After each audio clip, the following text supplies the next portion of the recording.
সকল ফেরেশতাদেরকে সম্বোধন করে গর্ব করে করে বলতে থাকেন, ও আমার ফেরেশতারা, তোমরা তো আদম জাতিকে সৃষ্টি করার একটা সম্মতি তোমাদের কাছে পাচ্ছিলাম।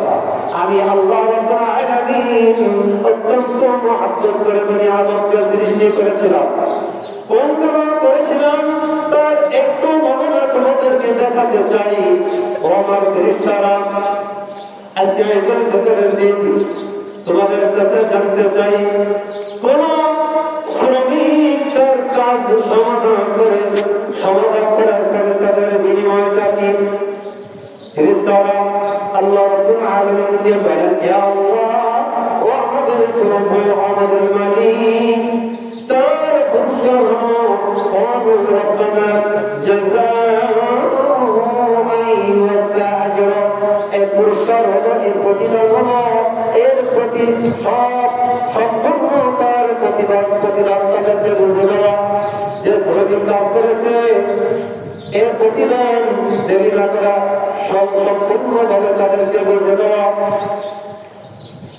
এরপরে আল্লাহ রাব্বুল আলামিন বলেন, শুধু কি তাদের শ্রম দিয়েছে, তাদের সময় দিয়েছে, কি শ্রম দিয়েছে, তাদের পারিশ্রমিকটা বাকি? আল্লাহ রাব্বুল আলামিন বলেন, ওয়ালা মালাইকাতি ওয়া ফেরেশতারা আবিদি ওয়া ইমাই ওয়া ফরিদাতি আলাইহিম ইয়াখরুজুনা ইয়াকুনা ইলা দুআ। ও আমার ফেরেশতারা, আমার ওই সকল বান্দা বান্দীদের উপরে যে আমার যে ফরজ ইবাদত ছিল, তাদের উপরে যে মাহে রমাদান মুবারকের যে ফরজ ইবাদত তাদের উপরে নির্ধারণ করে দিয়েছিলাম, সেইটা তারা আদায় করেছে, সেইটা তারা পালন করেছে। এরপরে কি করেছে? শুধু কি তাদের ওই ফরজ ইবাদত পালন করেছে, শুধু তাই নয়, তারা রাত্রি জাগরণ করেছে, কত কষ্ট করেছে। তারা রাত্রি জাগরণ করে সালাতুত তারাবি নামাজ আদায় করেছে, তাসবিহ তাহলিল কোরআন তেলাওয়াত করেছে, কতই না কষ্ট করেছে, রাত্রি জাগরণ করেছে, তাহাজ্জুদ নামাজ আদায় করেছে, এমনি ভাবে নিয়মতান্ত্রিক ভাবে রোজা পালন করেছে। এই রোজা পালন করেছে, এরপরে কি করলো? এরপরে তারা দুআর জন্য ঘর ছেড়ে বেরিয়ে এসেছে। ثم خرجوا يعدون إلى الدعاء। শুধুমাত্র ইবাদত বندگی করে কিন্তু ক্ষান্ত হয় না, তারা কিন্তু ঈদুল ফিতরের নামাজের জামাতের জন্য ঘর ছেড়ে বেরিয়ে এসেছে। কি জন্য এসেছে? তারা তো গুনাহগার বোঝা নিয়ে হয়তো বেরিয়ে এসেছে। আল্লাহ তাআলা ভয় করেছে, শুধু ভয় করেছে, ভয়ের কারণে তারা ঘর ছেড়ে বেরিয়ে এসেছে। দোয়ার জন্য বেরিয়ে এসেছে। কি দোয়ার জন্য?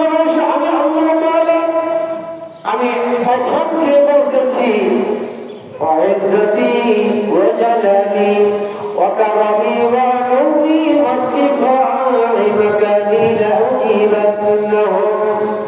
আমি আল্লাহ তাআলা আমার ইজ্জতের কসম করে বলেছি, আমার মহিমা, আমার উচ্চ মর্যাদা, আমার উচ্চ সম্মানের কসম করে বলেছি, আমি তাদের সব দোয়াগুলি কবুল করে নিয়েছি। সকলে বলি সুবহানাল্লাহ। আমাদের সকলের দোয়াগুলি আল্লাহ তাআলা কবুল করে নিবে ওয়াদা করেছেন। এই যে আমরা ঈদুল ফিতরের নামাজের জামাতে এসেছি, আল্লাহ তাআলা ওয়াদা করেছেন রমাদানুল মুবারকের পরে শেষ করে যারা ঈদুল ফিতরের নামাজের জামাতে উপস্থিত হবে, আমি তাদের সকলের সব ধরনের দোয়াগুলি কবুল করে নেব এবং দোয়াগুলি কবুল করে নিব। এমনি বলি নাই, আমি আল্লাহ তাআলা ইজ্জতের কসম করলাম, আমি আল্লাহ তাআলা সম্মানের কসম করলাম, আমি আল্লাহ তাআলা আসমার কসম করলাম। কসম করে বলতেছেন, আমি সকলের দোয়াগুলি কবুল করে নিলাম।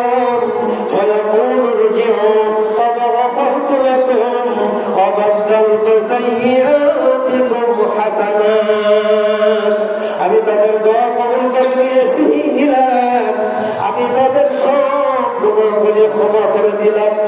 আমাদের গুনাহগুলি ক্ষমা করে দিয়েছেন আল্লাহ তাআলা, শুধু ক্ষমা করে দেন নাই,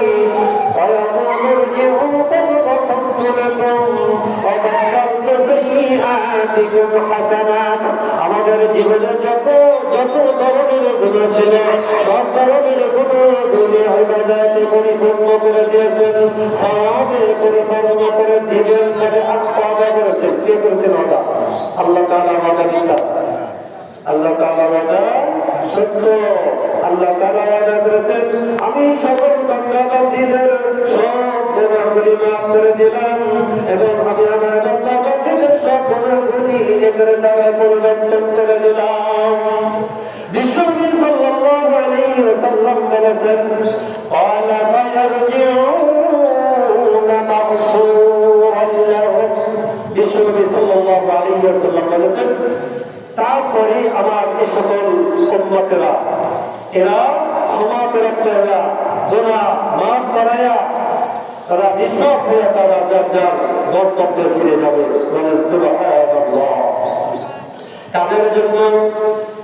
তাদের জন্য যারা রমাদানুল মুবারাকে সিয়াম পালন করেছেন, রমাদানুল মুবারাকে সিয়াম পালন করেছেন, এর সাথে কিন্তু আরেকটি জিনিস সম্পৃক্ত করে দিয়েছেন আল্লাহ তাআলা। এই জন্য ফিতরের দিন সম্পৃক্ত করে দিয়েছেন। এরপরে আমাদের আর একটি আমল, আমাদের সেই বিষয়ে একটু কথা বলতে হবে। সেটা হলো এই সমাজের সাইকোলজি। আল্লাহ রাব্বুল আলামিন মহাগ্রন্থ আল কারীমের মধ্যে ঘোষণা করেছেন, বিসমিল্লাহির রহমানির রহিম, মান জাআ বিল হাসানাতি ফালাহু আশরু আমসালিহা। আল্লাহ রাব্বুল আলামিন বলেছেন, যে ব্যক্তি একটি সওয়াবের কাজ করবে সে 10 গুণ সওয়াব বেশি পাবে। একটি সওয়াবের কাজ করলে 10 গুণ পাবে। তাহলে 10 গুণ আল্লাহ তাআলা ঘোষণা করে দিয়েছেন। তো মাহে রমজানুল মুবারকের 30টি রোজা আমরা পালন করেছি। 30টি রোজা 10 গুণ করলে কতটি রোজা হয়? 30 10 কে 300টি রোজা। শাওয়াল মাসের 6টি রোজা আদায় করলে 6 10 কে 60টি, তাহলে 360টি রোজা। বিশ্বনবী সাল্লাল্লাহু আলাইহি ওয়াসাল্লাম অসংখ্য অগণিত হাদিস মুবারকের মধ্য থেকে একটি হাদিস বর্ণনা করেছেন। আল্লাহ তাআলা আলাইহিস সালাতু ওয়াস সালাম, মান সামা রমাদান থুম্মা আতবা'হু সিত্তান মিন শাওয়াল কানা কাসিয়ামিদ দাহর। বিশ্বনবী সাল্লাল্লাহু আলাইহি ওয়াসাল্লাম বলেছেন, এই 6টি রোজা আর এই 30টি রোজা এই যোগ করা হয়েছে, হিসাব করা হয়েছে যে আরবি গণনা হিসাবে, আরবি মাস গণনা হিসাবে 360 দিনের বছর হয়। আরবি মাস বছর গণনা হিসাবে 360 দিনের বছর হয়। তো 30টি রোজায় 300 রোজা আর 6টি রোজায় 60টি রোজা। এই 360, এই 360 একত্রে করে বিশ্বনবী সাল্লাল্লাহু আলাইহি ওয়াসাল্লাম বলেছেন, যারা শাওয়াল মাসের মধ্যে 6টি রোজা পালন করবে, 6টি রোজা রাখবে, তাদের আমল নামায় পূর্ণ একটি বছর রোজা রাখতে যে সওয়াব হয় সেই সওয়াব লিখে দেবেন কে? আল্লাহ রাব্বুল আলামিন। বিশ্বনবী সাল্লাল্লাহু আলাইহি ওয়াসাল্লাম বলেছেন যে শাওয়াল মাসের মধ্যে 6টি রোজা রাখতে, এই 6টি রোজা যদি কেউ মনে করে আবাদ করে রাখতে পারবেন, যদি কেউ মনে করে ভেঙে রাখতে পারবেন, তবে আরেকটি তরিকা আছে। সেই পরিকল্পনাটি আমি বলে দিই যে সপ্তাহে যে 2টি রোজা আছে, সোমবার এবং বৃহস্পতিবার, এবং মাসে যে 3টি আইয়াম বীজের রোজা আছে, 13, 14, 15, যদি কেউ এই হিসাব মতো রাখতে পারেন তাহলে দ্বিগুণ সওয়াবের অধিকারী হওয়া যাবে। দ্বিগুণ না, আল্লাহ তাআলা বলেন যে একটি সওয়াবের আশায় একটি কাজ করলে 10 গুণ সওয়াব।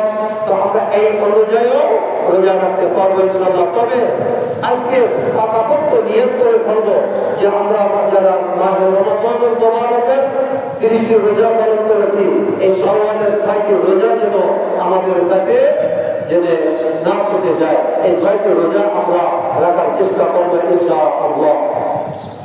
তো আমাদের যে নির্ধারণ